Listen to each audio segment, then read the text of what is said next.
Պարոն Մելիք-Բեկյան, առաջին անգամ ՀՖՖ նախագահ ընտրվելուց հայտարարել եք, ես չեմ էլ ուզում մտածել 9-1 հաշվով պարտության մասին, եթե տեղի ունենա, ուրեմն ինչ-որ բան շատ վատ եմ անում։ Վերջերս Վրաստանի ընտրանուն 2 խաղերի արդյունքով հենց այդ հաշվով պարտվեցինք։ Ուզում եմ հարցնել, դուք որպես ՀՖՖ նախագահ ի՞նչն եք շատ վատ անում, որ Հայաստանի հավաքականը այսպիսի ջախջախիչ պարտություններ է կրում, որպես այդ ոլորտի պատասխանատու ինչու չեք հետևում երկրպագուների պահանջին եւ հրաժարական տալիս։ Մի երկրորդ հարցել ունեմ։ ՀՖՖ-ն ԲԿՄ Գանձասար հանդիպումից հետո մեր տեղեկություններով ստացել է նամակ UEFA-ից, որտեղ նշվում է, որ խաղը եղել է պայմանավորված։ Մասնավորապես 4 ֆուտբոլիստ ըստ նույն նամակի միտումնավոր ազդել են հանդիպման երգի վրա։ Սակայն նրանք ոչ միայն պատասխանատվության չեն ենթարկվել, այլև պարզապես լքել են թիմը եւ առանց խոչընդոտի դուրս եկել Հայաստանի Հանրապետությունից։ Հիմա հարցս, ինչպես է ստացվում, որ ունենալով նման լուրջ փաստաթուղթ UEFA-ից, դուք ոչ միայն չեք դիմել իրավապահ մարմիններին, այլև որևէ տեսանելի քայլ չեք ձեռնարկել կանխելու նման դեպքերը ապագայում։ Շնորհակալություն։ Ուրեմն երկրորդ հարցը շատ հետաքրքիր էր ու կարևոր, առաջին հարցի վերաբերյալ այդ փոքրիկ մանիպուլյացիաները, որ անում եք, որ ասում եք 9-1, հետո ասում եք 2 խաղի արդյունքով 9-1, եւս մեկ անգամ, եւս մեկ, դա շատ լավ մանիպուլյացիա է, դա հետաքրքիր մանիպուլյացիա է, որովհետեւ Համաձայն չեմ ձեր տեսակետին։ Չէ, ես 9-1-ին չեմ սպասում, ես ուզում եմ ասեմ, երբ որ մենք խոսեցինք, ես շատ երկար խոսեցի Վրաստանի, եթե ամեն հարց տվողը նորից անդրադառնալ է Վրաստանի խաղերին, ես այլևս չեմ կարող ավել բաներ ասել։ Ես կարող եմ սկսել ձեզ պատմել, որ Հայաստանի հավաքականը խաղում էր առանց իրենց առաջատարների, նոր մարզիչը ժամանակ չուներ,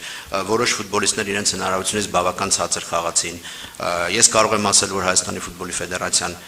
այն ինչը վատ եմ անում, ձեր հարցինի պատասխան, նախապատրաստական process-ը բավական լավ էր կազմակերպել Վրաստանի հավաքականի խաղի, խոսքը գնում է կազմակերպչական հարցերի, ադմինիստրատիվ հարցերի եւ այլն, իսկ մնացածը զուտ ֆուտբոլային տիրույթում է, որը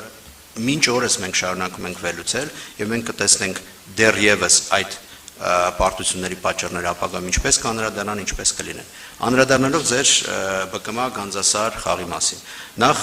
երբ որ դուք ասում եք լրջագույն փաստաթուղթ UEFA-ից, խոսելով պայմանավորված խաղերի մասին, Հայաստանի ֆուտբոլի ֆեդերացիան 2020 թվականից եղել է պայմանավորված խաղերի դեմ պայքարող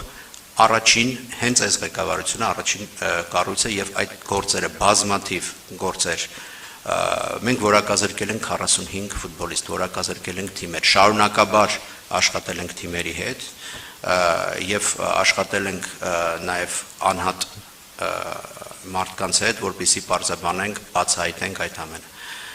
Խոսքը գնում է նրա մասին, դուք ասում եք մի ոլորտի մասին, որով մենք ոչ միայն ամեն օր զբաղվում ենք, այլ ամեն օր կանխում ենք եւ ես ձեզ ասեմ, որ նվազումը Հայաստանում տեսական պայմանավորված խաղերի տեսական նվազումը գնահատականների շատ մեծ է եւ գրեթե ասել է զրոյի։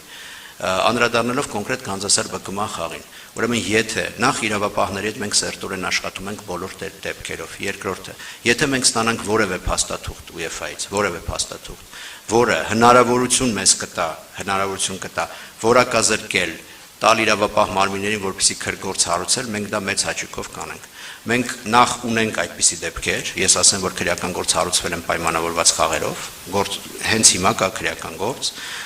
իհարկե դա տարիների վաղեմություն ունի, բայց այն շարունակվում է, եւ կա նաեւ օրենսդրական բաց, որի շուրջ մենք նույնպես հիմա աշխատում ենք, որպեսզի ավելի փորձենք նաև խոսում ենք մեր ազգային ժողովի գործընկերների հետ, որպեսզի փորձենք այնպիսի օրենք ընդունել, որպեսզի կարողանանք ավելի հեշտ անդրադառնալ այդ խնդրին, որովհետև հիմա մենք չունենք օրենք պայմանավորված խաղերի մասին։ Մենք նման քրեական օրենսգրքում նման հոդված չկա։ Իսկ ինչ վերաբերում է դրան, ուրեմն որևէ փաստաթուղթ, որը կարող էր իրավապահների հետ համատեղ իրավապահներին տրվել եւ գործողություններ սկսվեին, մենք չենք ստացել, որևէ նման փաստաթուղթ չենք ստացել եւ ընդհանրապես այդ փաստաթուղթերը, որ UEFA-ից դուք ասում եք, դուք UEFA-ից ստացել եք, մենք բարբերաբար ստանում ենք միայն վերլուծություններ, ընդհանրապես վերլուծություն, որը քեզ հնարավորություն կտա հասկանալ։ Իսկ մնացածը դա Գանձասար ֆուտբոլային ակումբի տիրույթում է եւ ես կարող եմ պնդել, որ Հայաստանի այս պահին էլ մենք անընդմեջ մոնիտորինգ ենք անում իրավիճակի, անընդմեջ եւ մենք հատուկ հանձնախումբ ունենք, որը անընդհատ դրանով է զբաղվում, դա շատ մեծ եւ աշխատում է մեր UEFA-ի գործընկերների հետ եւ միակ մեր նպատակը, որ դաշտի մաքուր պահենք եւ ես կարծում եմ մեծապես դա մեզ հաջողվում է։ Իհարկե ամբողջ աշխարհում է այդպես։ Խուսափել ամբողջովին պայմանավորված խաղերից հնարավոր չէ, բայց որքան դա հնարավոր է Հայաստանում դա արվում է։ Առաջին հարցից ուղիղ չպատասխանեցիք պարոն Նուրիկբեկյան, ինչու հրաժարական չեք տալիս երկրպագուների կոչին հետևելով։ Որովհետև ես պատասխանեցի նախորդ անգամ այդ հարցին։